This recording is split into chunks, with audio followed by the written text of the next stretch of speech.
Bonjour à toutes et à tous. Bienvenue à la conférence Recherche d'emploi à une compétence du succès, présentée dans le salon virtuel de l'emploi TI et Génie par Événement Carrière. Mon nom est Simon Côté-Desjardins, conseiller en emploi à la CITIM. Et la CITIM est un organisme en employabilité pour l'intégration socio-professionnelle des personnes nouvellement arrivées au Québec. Et aujourd'hui, j'ai la chance et l'opportunité d'être avec deux de mes collègues, euh, Madame Julie et Monsieur Chamim, qui seront avec nous pendant la présentation. Donc, Oui. oui, bonjour Julie. Bonjour, alors bienvenue à tous. Très, très contente d'être là avec vous deux, Simon et Chamim, pour participer à cette présentation aujourd'hui. Donc, je suis conseillère en emploi à la CITIM, principalement auprès des ingénieurs formés à l'étranger. Et bonjour Chamim. Bonjour tout le monde, je suis Shamim, conseiller en emploi à la CITIM. Je collabore avec Julie et Simon pour accompagner les ingénieurs formés à l'étranger. Ben, merci beaucoup de vos présentations. Bienvenue à Avec vous plaisir. deux. Et nos deux collègues seront avec nous pendant tout au long de la présentation. Ils interviendront également. On pourra voir à la fin, il y aura quelques mises en situation concernant la recherche d'emploi. Merci beaucoup. Première des choses, je vais vous présenter ici les sujets abordés pendant la conférence. Je vous les montre à l'instant. Et en les nommant, les conditions du succès. Donc, on commence pour parler, on fait des liens également avec notre titre de la conférence, hein, Recherche d'emploi à une compétence du succès. Qu'est-ce que c'est le succès? Hein, de trouver l'emploi, entre autres. Et pour commencer, l'objectif professionnel, on va également définir qu'est-ce que c'est une compétence et on aura des exemples, surtout pour nos thématiques en génie et en TI, entre autres, en faisant un lien avec le salon et l'art de connaître ses compétences. Et c'est une belle occasion pour ce salon d'être en mesure de faire valoir ses compétences et d'aller rencontrer des employeurs. Donc ça peut être une belle façon de le faire pour le salon, comme je mentionne. Et on terminera la présentation avec des mises en situation. Commençons par l'introduction. L'idée de la conférence que vous allez suivre présentement, elle s'adresse en fait à un public très, très varié. Elle peut toucher les personnes nouvellement arrivées au Québec. Elle peut être également présentée pour ou être intéressante plutôt pour des personnes qui sont récemment diplômées. Bref, toutes personnes qui sont en recherche d'emploi, la conférence peut vous intéresser. Et j'aimerais faire un parallèle avec le chercheur d'emploi. En vous qui êtes chercheur d'emploi, on pourrait faire le lien avec un journaliste d'investigation. Euh, et comment je fais le lien, c'est que le journaliste, tout comme le chercheur d'emploi, doit aller chercher de l'information, doit être curieux, doit mobiliser également ses propres ressources, de savoir qu'est-ce qu'il y a dans le coffre à outils personnel et tout en ayant une attitude gagnante, aller vers les employeurs, aller voir ce qui se passe sur le terrain, d'autant plus virtuel en ce moment. Et vous allez voir que lors de cette conférence, on va vraiment vous aider à définir certaines notions. Peut-être pour certaines personnes, c'est des notions évidentes ou qui méritent à être plus développées. Donc, ça sera également possible d'aller voir certains exercices, des outils et des étapes là, pour arriver à destination, votre emploi dans cette recherche d'emploi. Donc, on commence par parler des conditions du succès.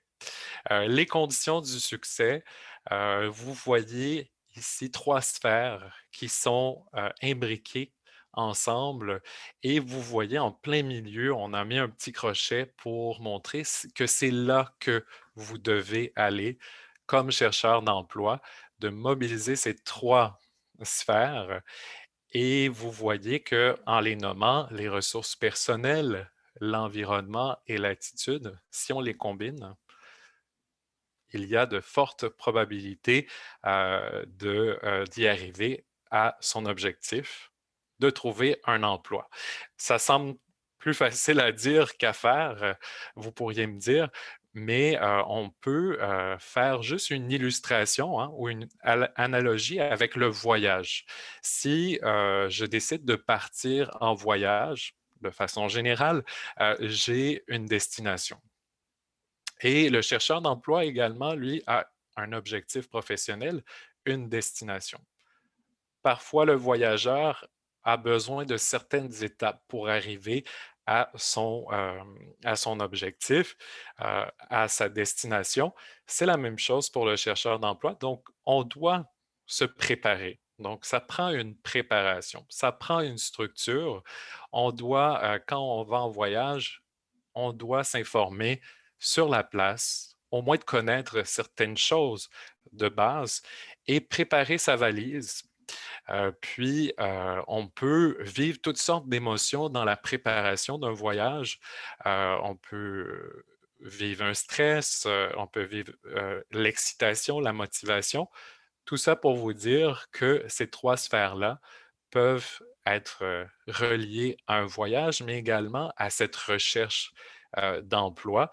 Et c'est sûr que on pourrait dire, ben là, le voyage semble plus intéressant qu'une recherche d'emploi, mais la recherche d'emploi, il n'y a personne qui nous a dit qu'elle doit être ennuyante. Elle peut être stimulante et vous allez faire des découvertes potentiellement intéressantes tout au long.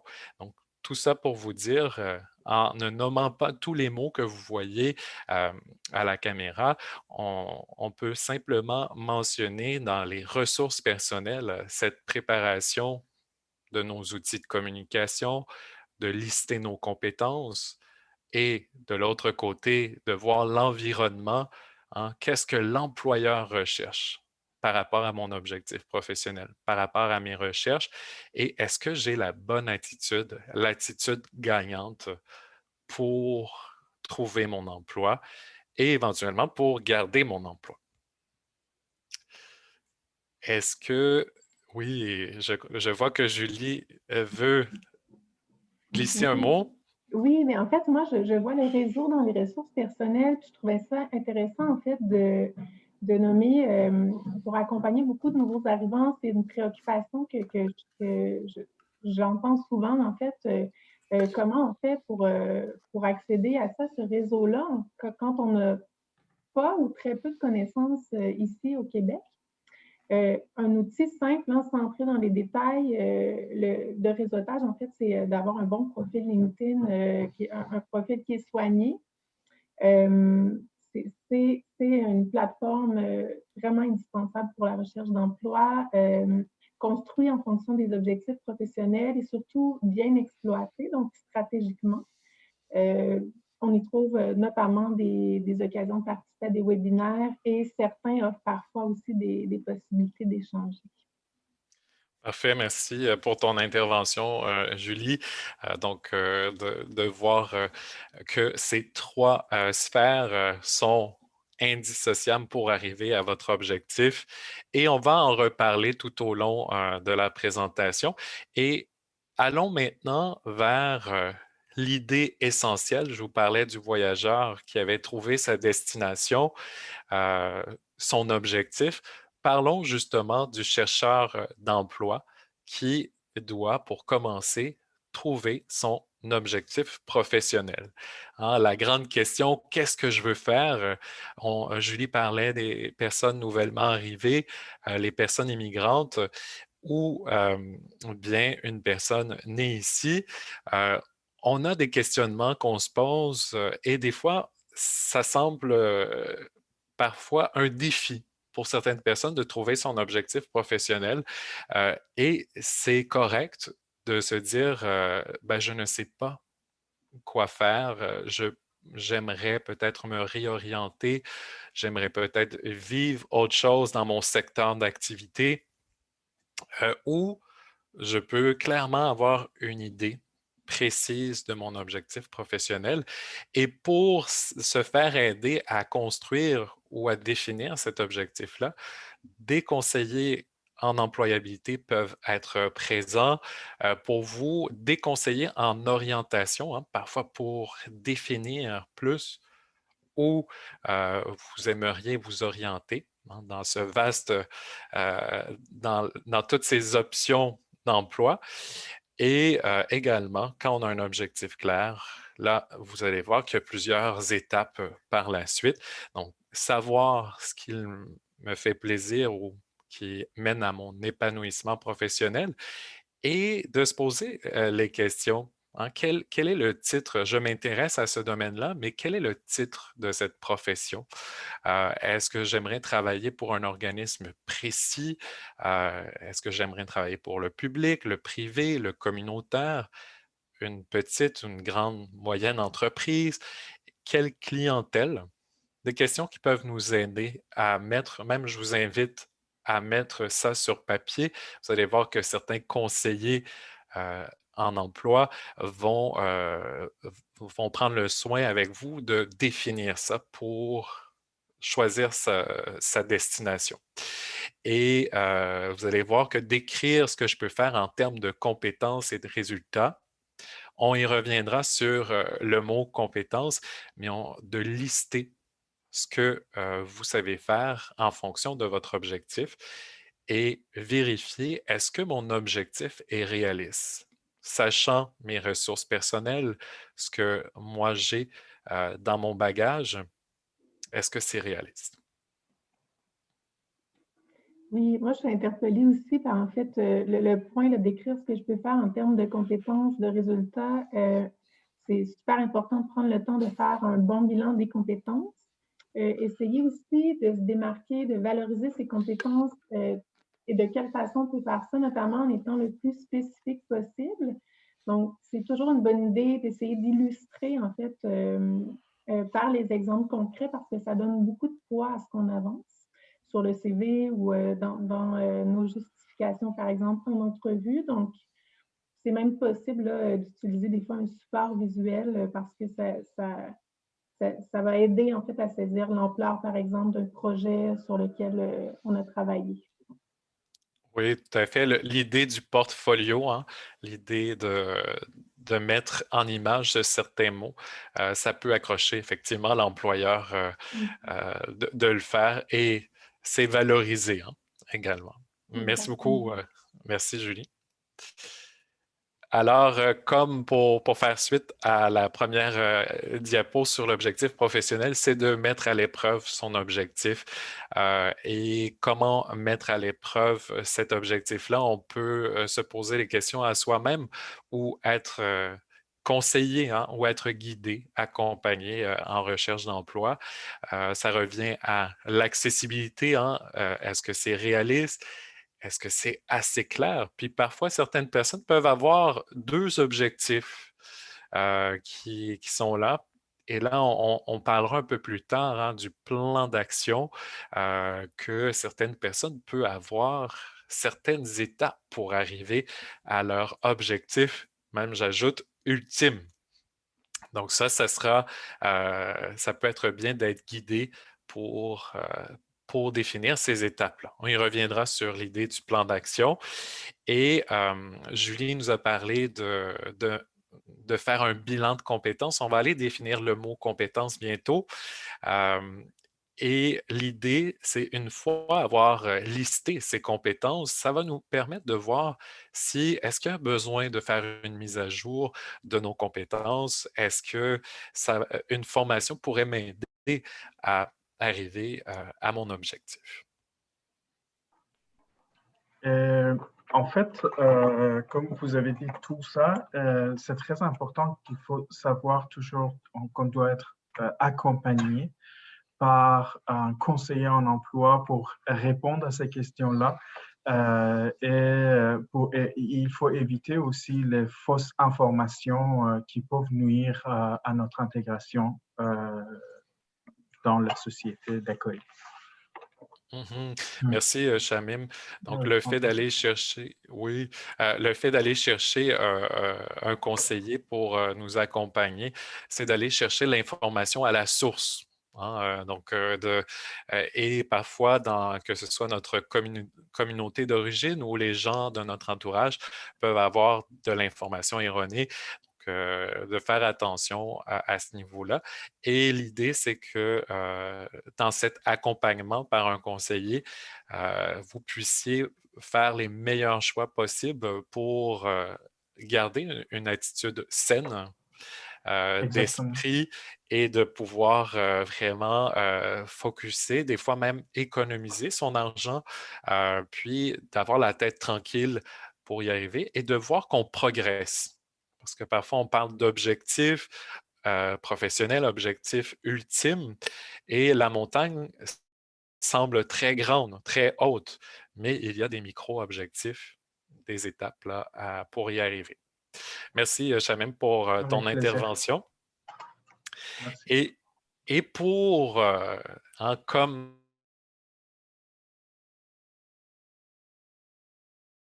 notre titre le mentionne, hein, à définir ce bilan que Julie nous a mentionné, entre autres, on peut faire, moi je propose ici 2 exercices que vous pourriez faire pour dresser ces compétences que nous avons maintenant. Ça, c'est vraiment en auto-évaluant ses compétences, il faut avoir déjà son objectif.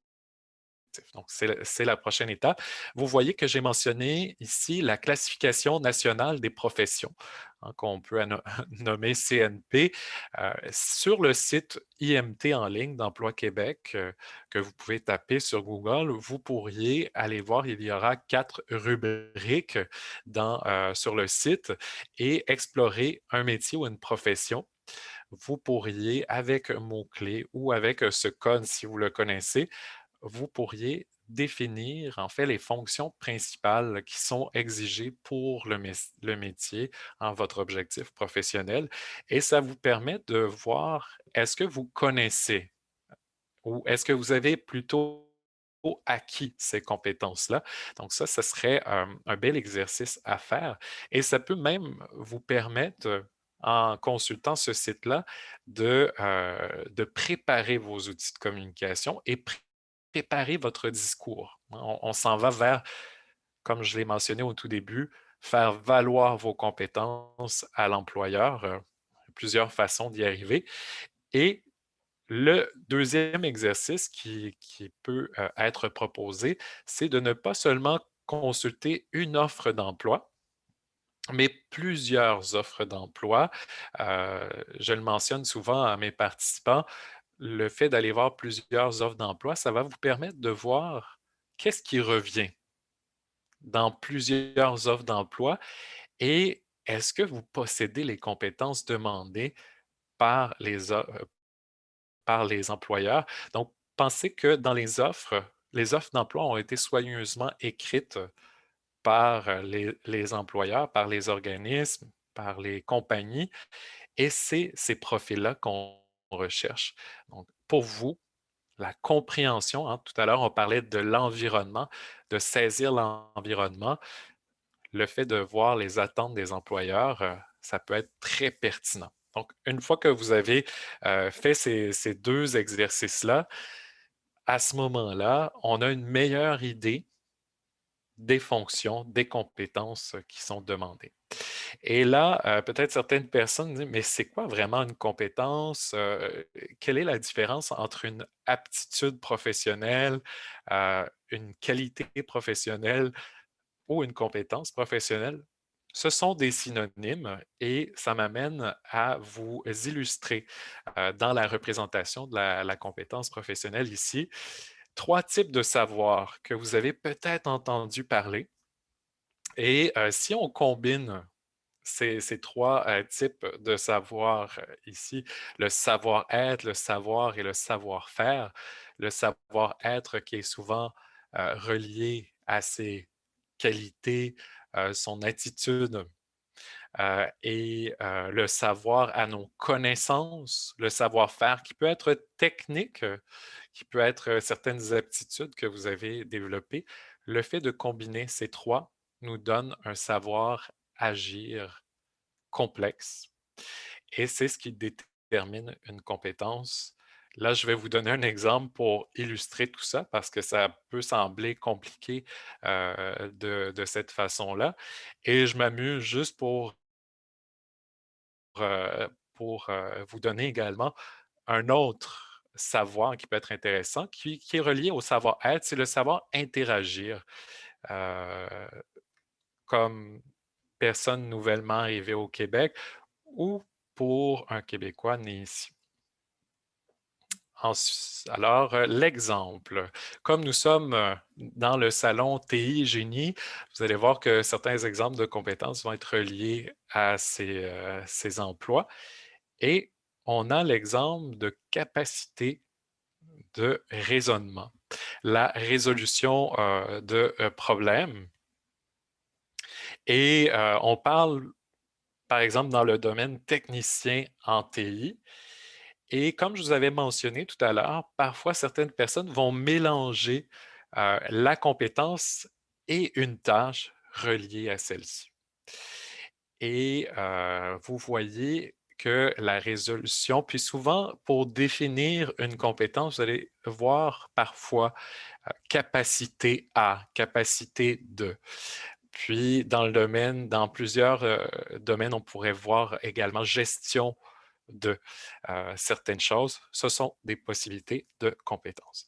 Donc, si j'ai une bonne capacité de raisonnement à résoudre des problèmes, voici un exemple de tâche que je vous lis à l'instant pour illustrer la différence. Vous allez voir que la tâche est plus précise. Faire face à un manque de fourniture pour les activités d'entretien et de mise à niveau. Par exemple, constater qu'il n'y a pas assez de câbles pour installer les nouveaux postes de travail. Il communique avec les fournisseurs suppléants et crée des installations temporaires pour faire fonctionner les postes de travail jusqu'à ce que les bons câbles arrivent. Vous voyez des tâches concrètes qu'une personne peut faire et on appelle la compétence, la capacité de raisonner en la résolution de problèmes.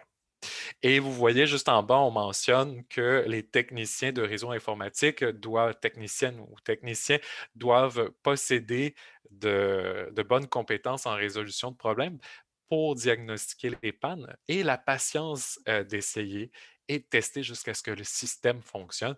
Donc, ça revient à l'idée, c'est bien beau d'avoir les connaissances technique, avoir le savoir-faire pour installer, par exemple, ou créer des installations, mais avoir la patience, avoir également une attitude positive, être agréable dans la communication.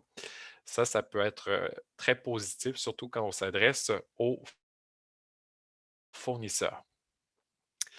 Et un petit lien à faire de nos jours pour parler des compétences. Vous voyez cette image, hein, vaut mille mots, de voir certaines personnes en interaction dans, à la maison, hein, le fameux télétravail. Et ça aussi, ce sont des compétences qui sont de plus en plus demandées par les employeurs. Le fait d'avoir les compétences techniques de travailler sur Zoom, par exemple, Skype, Teams ou autres. Et on peut même voir la gestion personnelle, la gestion de formation pour un formateur, par exemple, qui fait une présentation devant d'autres personnes. Ce sont des aptitudes, des compétences qui sont très demandées. On les voit dans les offres d'emploi si on observe là, les offres d'aujourd'hui, de plus en plus. Un exemple de compétences techniques, sans vous les mentionner tous, mais un palmarès des compétences qui sont les plus demandées par l'agence de placement Randstad. Vous allez voir que ce sont des compétences techniques qui peuvent être très, très utiles pour les gens qui sont dans les TI. Vous allez voir, même dans le CV d'une personne qui travaille en TI, on doit retrouver, je ne dirais pas idéalement, mais on doit retrouver à tout coup les compétences techniques de la personne. Et ça, on pourrait faire une conférence seulement sur le CV, mais vous allez voir que le CV québécois doit être adapté à chaque offre d'emploi. Donc, on voit des mots-clés ici et si on voit que l'offre d'emploi a des mots-clés spécifiques, très important de pouvoir les illustrer dans son CV, hein, le CV qui nous amène à aller vers l'entrevue par la suite. Donc, adapter chaque offre à un CV différent. Ça demande du travail, mais c'est bénéfique. Ça va être intéressant pour l'employeur que vous avez pris le temps d'adapter votre CV. Et si on voit, on a parlé des compétences techniques, mais on peut parler des compétences humaines qui sont les plus recherchées par les employeurs. Vous voyez, on parlait de la résolution de problèmes tout à l'heure. Il y en a d'autres qui sont reliés à, on parle même de la gestion du stress, la gestion du temps, ça revient souvent. Il y en a d'autres, ça vous donne un portrait de celles qui sont les plus recherchées. Ensuite, on a parlé beaucoup des TI, mais si on regarde également du côté du génie, les compétences les plus recherchées présentement par les recruteurs, vous allez voir qu'il y en a qui sont plus des compétences techniques. On parle de logiciels, mais on peut également parler des compétences linguistiques. On peut parler des compétences pour évaluer des produits, des mesures de données. On parle de l'assurance qualité également. Donc ça peut être très intéressant de les avoir dans votre CV. Et si on spécifie un petit peu plus un champ de pratique de l'ingénieur, si on prend la surveillance des travaux, on peut définir des compétences plus techniques ici et également des compétences générales à quoi on s'attend en fait du surveillant de chantier. Ça vous donne une petite idée sur qu'est-ce que c'est au niveau des deux. Et comme on a terminé là, de définir c'est quoi une compétence, certaines personnes avaient déjà une bonne idée de qu'est-ce que c'était une compétence et ils sont prêts à faire le bilan, hein, la liste de ces compétences. Et pourquoi l'objectif de la conférence était de vous parler de ça? C'est que les employeurs s'attendent, si vous communiquez avec eux, si vous présentez sur des réseaux sociaux, si vous faites un bon profil dans votre CV, c'est important d'attirer l'attention. On veut avoir le téléphone, on veut avoir la chance de se présenter, premièrement, mais également d'avoir un discours cohérent avec les compétences tout en rassurant l'employeur, mais avoir les compétences qu'il demande. Donc ça, c'est vraiment, vous avez vu qu'il y a des exercices à faire pour dresser euh, le bilan, comme vous le voyez ici, faire son plan d'action. Comme je l'ai mentionné un petit peu plus tôt, un plan d'action peut être une belle option si vous êtes accompagné par un conseiller en emploi et il peut être fait par étapes. On pense par exemple à un ingénieur diplômé à l'international qui arrive au Québec et qui aimerait faire partie de l'ordre des ingénieurs. Donc, il y a un ordre professionnel en jeu, mais c'est un projet parallèle. Donc, à ce moment-là, on doit voir comment la personne peut intégrer le milieu du génie, prendre de l'expérience pour arriver éventuellement à devenir membre de l'ordre. Donc, on n'a pas de temps à perdre. On fait une mise à jour comme on le voit ici. On fait une mise à jour de ses compétences parfois une formation d'appoint pourrait être nécessaire pour certains, mais encore là, ce n'est pas obligatoire. Beaucoup de personnes nouvellement arrivées au Québec peuvent également accéder au marché du travail sans formation. Donc ça, je veux juste le spécifier. On entend parfois, j'ai absolument besoin d'une mise à jour d'études au Québec. Pas toujours. Consultez votre conseiller à ce niveau-là. Et comme je l'ai mentionné, le fait de connaître votre bagage hein, à vous, d'avoir même fait un ajustement avec qu'est-ce qui comme je mentionne ici, avoir une meilleure lecture de vos compétences que vous avez acquis pour les personnes immigrantes dans le pays d'origine et ici, une fois qu'on a fait la comparaison, ben à ce moment-là, ça peut être très intéressant de cibler les postes en question. Et comme c'est mentionné, des recherches, d'augmenter vos capacités de recherche, d'avoir cette curiosité de vous adresser aux bonnes personnes, pardon. Et vous parliez plus tôt, je crois que Julie parlait du réseau. Une personne nouvellement arrivée ici n'a pas nécessairement ce réseau très, très grand, mais parfois, même une personne qui a fait des études ici, quand on commence dans un milieu, on peut partir également de nos connaissances, des gens peut-être qui ont étudié avec nous, des professeurs.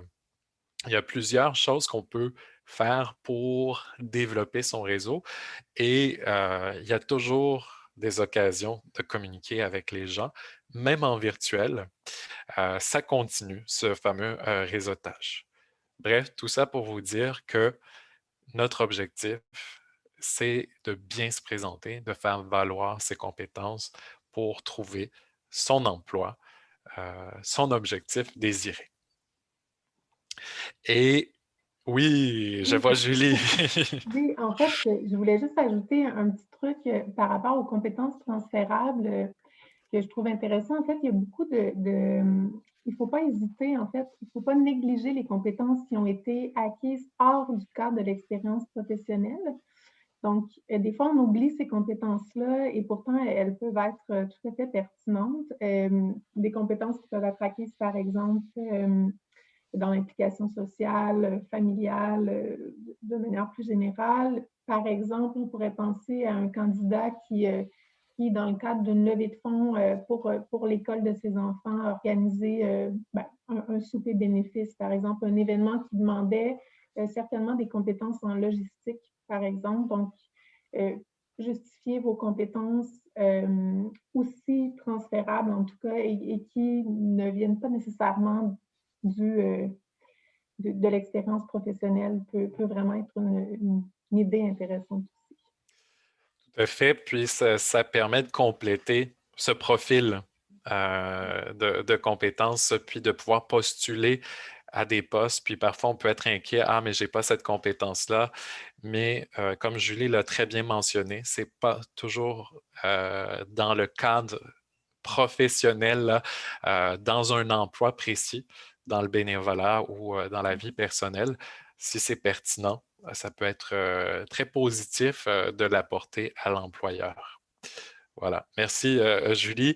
Et si vous avez besoin d'aide par rapport à définir certaines notions, certains exercices qu'on a vus pendant la présentation, euh, ou même de faire cette liste de compétences, de préparer vos outils, bref, d'avoir un accompagnement personnalisé vers le succès, vers l'emploi, vous pouvez choisir la CITIM. On a une équipe de personnes très compétentes là, qui se fera un plaisir de vous aider et de maximiser votre boîte à outils. Euh, voilà. Et en fait, pour compléter tout ce que tu as dit, nous sommes ici avec les ingénieurs et quelque chose qu'on peut dire, c'est que la recherche d'emploi est comme un projet. Et c'est un projet comme les autres projets. Nos ingénieurs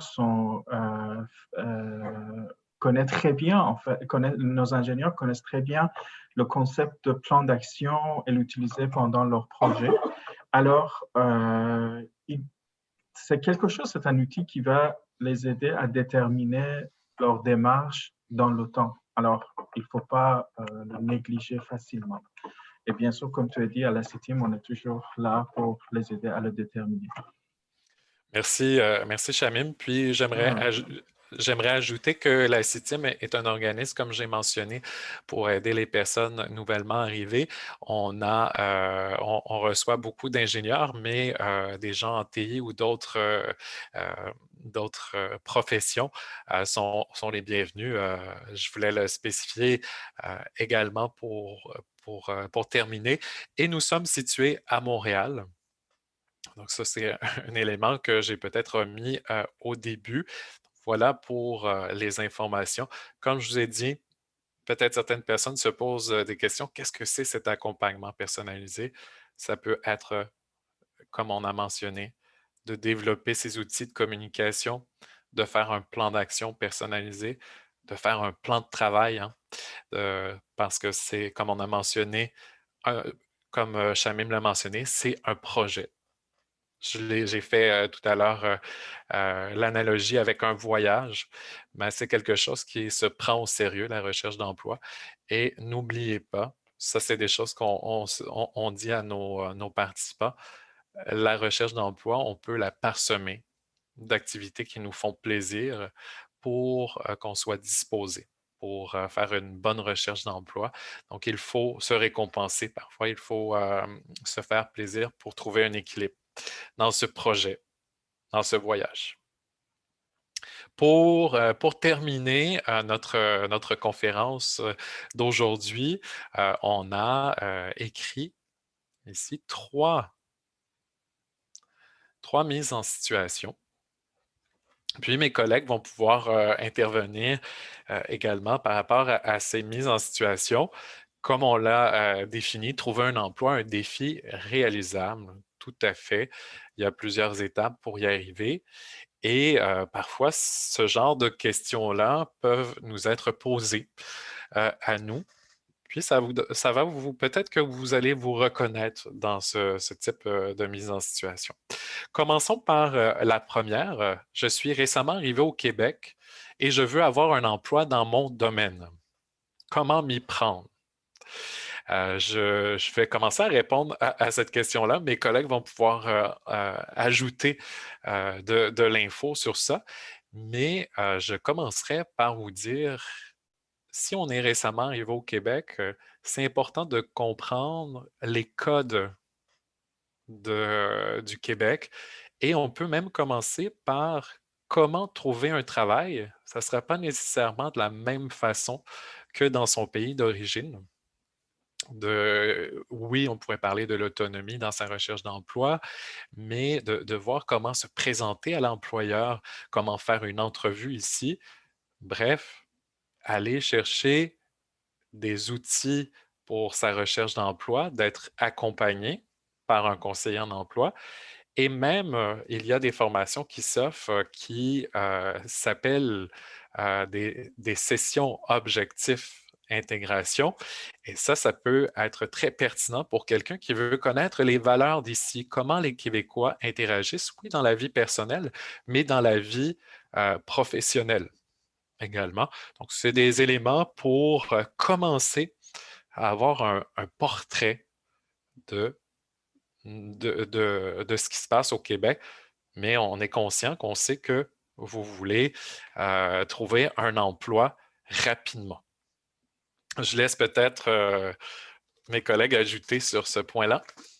Oui, bien, tout à fait pertinent. Moi, j'ai envie de dire s'informer encore sur le marché du travail, mais aussi, comme tu l'as nommé, Simon, les différences culturelles via notamment la session Objectif Intégration. Quelque chose qui me vient en tête aussi, ne pas trop tarder à entamer les démarches d'adhésion à un ordre professionnel dans le cas d'une profession qui serait réglementée, comme c'est le cas pour les ingénieurs.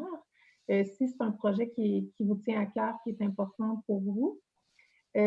Encore une fois, investir du temps dans le réseautage. Donc, s'entourer de personnes positives aussi qui croient en votre projet professionnel, qui le soutiennent et vous encouragent. Et peut-être s'impliquer bénévolement aussi. Ça permet de se faire connaître, l'implication bénévole. Ça permet de rencontrer des gens, de continuer de se sentir actif aussi. Et ça peut même servir éventuellement de référence pour un employeur qui ne pourrait pas nécessairement, en fait, la personne ne pourrait pas nécessairement témoigner des compétences techniques, mais de tout ce qui touche au savoir-être. Donc, Oui, merci, Julie. Oui, tout à fait. Et, Oui, vas-y, Shamim. pardon de Vas-y. vous interrompre, mais en fait, à cela s'ajoute, on a parlé de l'importance du réseautage, mais la qualité du réseau qu'on trouve aussi est très importante. Et en plus, parfois, par exemple, on peut entrer dans une entreprise, dans un poste d'entrée, pas on va dire de bas niveau, mais non, mais vraiment d'entrée. Et après, on va avoir la chance d'évoluer plus rapidement dans cette entreprise. En fait, il faut déterminer non seulement le plan d'action, mais aussi les stratégies de réalisation des étapes de plan d'action. Et c'est parmi les choses qu'on discute normalement avec nos participants. Merci pour vos deux interventions là, très, très pertinentes. Puis, si on, grosso modo, hein, si je fais juste un wrap-up de tout ça, hein, on peut voir que c'est vraiment, il faut être en action. On veut que les gens rapidement, que ce soit bénévolat, que ce soit de faire des activités professionnelles, de connaître ce qui se passe au Québec. Donc, tous ces micro-objectifs nous amènent à aller chercher cet emploi-là dans le domaine. Et des fois, il y a une urgence qui peut être financière ou quoi que ce soit, mais il y a des étapes, comme Shamim l'a bien mentionné, pour définir un plan d'action à court, moyen ou long terme. Merci, Shamim. J'ai un trou de pratique dans mon parcours professionnel et j'aimerais y revenir. Est-ce possible? Je vous laisse commencer avec ça. Celle-ci. Oui, tout à fait, c'est possible. Essayez déjà de réfléchir à comment se rapprocher de son objectif, donc de l'objectif du secteur de pratique aussi. Des fois, c'est même juste de se rapprocher du secteur, ça peut être très judicieux. Il faut parfois accepter de reculer un petit peu pour mieux prendre son élan. Des fois, ça peut repasser là, par une courte formation qui peut être considérée. Encore une fois, ici, repensez à toutes vos compétences transférables.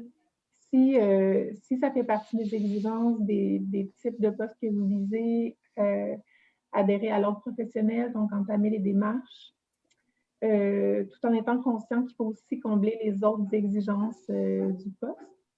Et encore et toujours réseauter. On y revient tout le temps. Exactement. Et en fait, comme Julie a dit tout à l'heure, c'est très important une introspection bien faite qui vous aidera à rédiger un bilan des compétences solides. Et ce bilan vous aidera à mieux répondre aux offres d'emploi en vous appuyant sur vos points forts, ainsi qu'identifier vos points faibles et diminuer en fait leurs impacts. Et après, en vous basant sur vos points forts, on va éliminer petit à petit aussi les points faibles. Et n'oublions pas de rester réaliste en tout temps. Et nous avons la tendance d'être en fait sévères envers nous-mêmes. On sous-estime souvent. Merci, Julie et Shamim. Vous avez tout dit. Puis, j'ajouterais simplement, peut-être côté pratico-pratique, si on veut revenir parfois à un objectif professionnel, puis il y a ce fameux trou de pratique, parfois il y a un laps de temps qui a joué et peut-être que les compétences recherchées par l'employeur ont légèrement changé ou complètement changé parce que, veux pas, le milieu de l'emploi bouge. Donc ça pourrait être intéressant de revenir à la sphère, de reconnaître un peu l'environnement, d'aller s'informer, d'être ce journaliste d'investigation pour voir peut-être qu'il y a des choses que j'ai besoin de revoir. Puis vous l'avez super bien mentionné par le réseau, parfois si vous avez encore des gens dans le milieu qui gravitent autour de vous, proches ou loin, peuvent vous renseigner sur ces changements. Merci pour ça. Et on termine, on pourrait passer longtemps pour discuter sur ces mises en situation. Euh, et on termine avec celle-ci. Je suis récemment diplômé au Québec et je vois que c'est difficile d'avoir ma première expérience de travail. Qui veut se Ah. lancer? Le soupir. Ouais. Vas-y, jamais. En fait, comme j'ai déjà mentionné, il faut cibler les postes d'entrée dans le domaine. Et il faut plutôt mettre de l'avant vos compétences, parfois développées dans des stages ou cours, au cours dans vos discours et vos outils de communication. En fait, il faut en parler, il faut les valoriser et bien sûr réseauter avec ce genre de discours, à mon avis. Mhm. Ben, merci, Shamim. En fait, j'ajouterais que parfois on peut être rebuté par des annonces qui vont demander plusieurs années d'expérience et le fait, comme tu l'as mentionné, de cibler les postes d'entrée, puis de bien définir les compétences que vous avez développées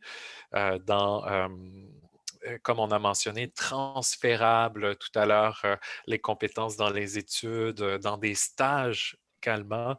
Ça peut montrer à l'employeur qu'est-ce que vous pouvez lui proposer.